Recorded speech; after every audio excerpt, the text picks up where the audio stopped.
हमने भी ये चीज़ सुनी है कि जिसके नसीब में जो लिखा होता है एक दिन उसे वो मिलता ही है, तो उसके लिए हमें परिश्रम करना चाहिए।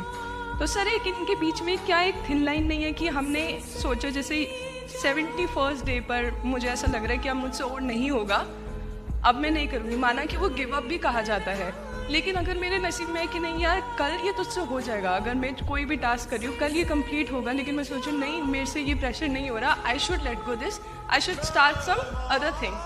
तो क्या ये मुझे लेट गो करना कभी रिग्रेट नहीं कर सकते क्या लाइफ में, यार एक दिन और ट्राई कर लेते तो शायद मिल ही जाता।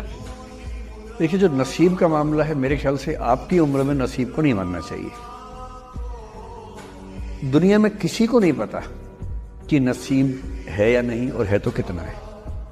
सब तुक्का लगा रहे हैं, मैं भी तुक्का लगा रहा हूं।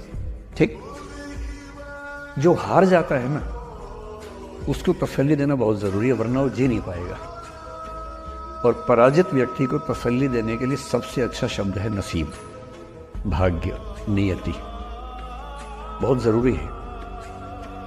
और इसलिए एक उम्र के बाद गीता का सार पढ़ना बहुत जरूरी है। समझना पड़ता है कि सब कुछ हमारे हाथ में नहीं होता है, सच में नहीं होता है। पर इसका मतलब ये भी नहीं है कि सब कुछ किसी और के हाथ में होता है। अगर ऐसा होता तो बिना मेहनत करने वाले आईएएस बन जाते या कुछ भी बन जाते। ये हो सकता है कि आईएएस बनने के एग्जाम में 10 ने मेहनत की, उनमें से 8 का हुआ, 2 का नहीं हुआ। पर यह नहीं हो सकता कि एक आदमी ने मेहनत नहीं की तो उसका आईएएस हो गया। बिना मेहनत के तो नसीब भी नहीं मिलने वाला है। इसलिए ये मान लीजिए कि कुछ ना कुछ चीजें हमारे कंट्रोल में नहीं है, लेकिन जितना कंट्रोल में है उस पर पूरी ताकत लगाएंगे, पूरा डिसिप्लिन रखेंगे, तो हम अपनी किस्मत सबसे अच्छी लिख पाएंगे। सबसे अच्छी मतलब बाकी तो सर, मेरी जितनी अच्छी हो सकती है उतनी अच्छी लिख पाएंगे।